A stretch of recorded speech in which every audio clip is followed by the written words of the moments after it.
കേരള PSCയുടെ Kerala administrative service പരീക്ഷയെക്കുറിച്ചും KS എന്ന് പറഞ്ഞിട്ടുള്ള സർവീസിനെ കുറിച്ചുമൊക്കെയാണ് ഏറ്റവും കൂടുതൽ ഉദ്യോഗാർത്ഥികൾ ഇപ്പോൾ ചർച്ച ചെയ്തുകൊണ്ടിരിക്കുന്നത്. എന്താണ് KSന്റെ പ്രത്യേകത, അതുപോലെ തന്നെ KS പരീക്ഷയിൽ നിന്നും എന്താണ് ഉദ്യോഗാർത്ഥികൾ പ്രതീക്ഷിക്കേണ്ടത്, ഈ ഒരു പരീക്ഷയ്ക്ക് വേണ്ടി തയ്യാറെടുക്കുമ്പോൾ എന്തൊക്കെ കാര്യങ്ങളാണ് ശ്രദ്ധിക്കേണ്ടത്, എങ്ങനെയാണ് പഠിക്കേണ്ടത്, ഇങ്ങനെയുള്ള ഒരുപാട് സംശയങ്ങൾ ആളുകൾ മുന്നോട്ട് വയ്ക്കാറുണ്ട്. ആദ്യം തന്നെ നമുക്ക് KS എന്ന് പറഞ്ഞാൽ എന്താണ് എന്ന് നോക്കാം.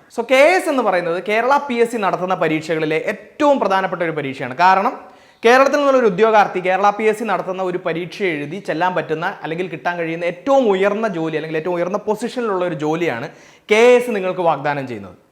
KS പരീക്ഷയെക്കുറിച്ച് പറയുമ്പോൾ അതിന് 3 സ്ട്രീമുകളാണുള്ളത്. മുഴുവൻ പോസ്റ്റുകളെ 3-1 ഓരോ സ്ട്രീമുകൾക്കും കൊടുക്കുന്നു. സ്ട്രീം 1 എന്ന് പറഞ്ഞു കഴിഞ്ഞാൽ ആദ്യമായിട്ട് പരീക്ഷ എഴുതുന്ന അല്ലെങ്കിൽ നേരിട്ട് പരീക്ഷ എഴുതി ജോലിയിലേക്ക് പ്രവേശിക്കാൻ സാധിക്കുന്ന ഉദ്യോഗാർത്ഥികൾക്കാണ് സ്ട്രീം 1 എന്ന് പറയുന്നത്. സ്ട്രീം 2 എന്ന് പറഞ്ഞു കഴിഞ്ഞാൽ നിലവിൽ ഗവൺമെന്റ് സർവീസിലുള്ള ആളുകൾക്ക് പരീക്ഷ എഴുതാൻ വേണ്ടിയിട്ടാണ് സ്ട്രീം 2 പ്രൊവൈഡ് ചെയ്തിരിക്കുന്നത്.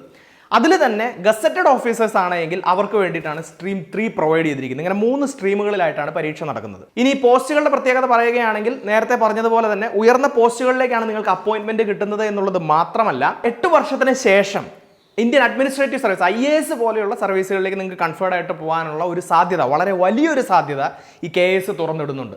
ഇതുകൊണ്ടൊക്കെ തന്നെയാണ്, അല്ലെങ്കിൽ ഈ ജോലി പ്രൊവൈഡ് ചെയ്യുന്ന ഇത്തരം അവസരങ്ങൾ കൊണ്ടൊക്കെ തന്നെയാണ് ഒരുപാട് ആളുകൾ KSലേക്ക് എത്തണം എന്ന് ആഗ്രഹിക്കുന്നത്.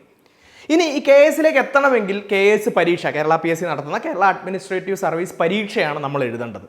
അപ്പോൾ ഏത് സ്ട്രീമിലായാലും ഈ പരീക്ഷ നടത്തുന്നത് 3 ഘട്ടങ്ങളിലായിട്ടാണ്. ഒന്നാമത്തെ ഘട്ടത്തിനെയാണ് പ്രിലിമിനറി പരീക്ഷ എന്ന് പറയുന്നത്. അതൊരു ഒബ്ജക്റ്റീവ് മാതൃകയിലുള്ള പരീക്ഷയാണ്. 2 പേപ്പറുകളാണ് ഈ പറഞ്ഞിട്ടുള്ള പ്രിലിമിനറി പരീക്ഷയിലുള്ളത്. ഈ 2 പേപ്പറുകൾക്കും കൂടി ഒരു combined cut off Kerala PSC പറയും.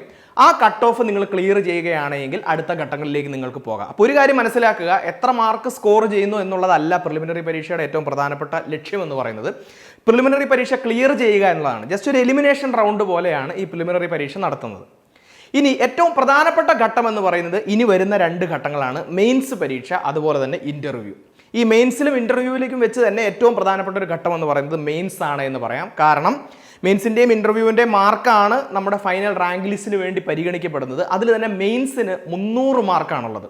ഇൻ്റർവ്യൂവിലേക്ക് വരുമ്പോൾ 50 മാർക്കുകളാണ് പറയുക. അതിനെക്കുറിച്ച് നമുക്ക് പിന്നീട് സംസാരിക്കാം. അപ്പോൾ മെയിൻസ് പരീക്ഷയിലേക്ക് വരുമ്പോൾ ഡിസ്ക്രിപ്റ്റീവ് ആയിട്ടുള്ള പരീക്ഷയാണ്. കേരള PSC നടത്തിയിട്ടുള്ള പരീക്ഷകൾ ഇക്കാലം അത്രയും നമ്മൾ നോക്കുകയാണെങ്കിൽ ഡിസ്ക്രിപ്റ്റീവ് ആയിട്ടുള്ള പരീക്ഷകൾ വളരെ കുറച്ച് മാത്രം, വിരലിലെണ്ണാവുന്ന പരീക്ഷകൾ മാത്രമേ നടന്നിട്ടുള്ളൂ. എന്നാൽ അതിൽ നിന്ന് വ്യത്യസ്തമായിട്ട് 3 പേപ്പറുകൾ, പേപ്പർ 1, പേപ്പർ 2, പേപ്പർ 3 എന്ന് പറഞ്ഞ് 2 ദിവസങ്ങളിലായി നടത്തുന്ന 3 സെക്ഷനുകളിലായി 2 ദിവസങ്ങളിലായി നടത്തുന്ന ഒരു ബൃഹത്തായിട്ടുള്ള പരീക്ഷയാണ് മെയിൻസ് പരീക്ഷ എന്ന് പറയുന്നത്.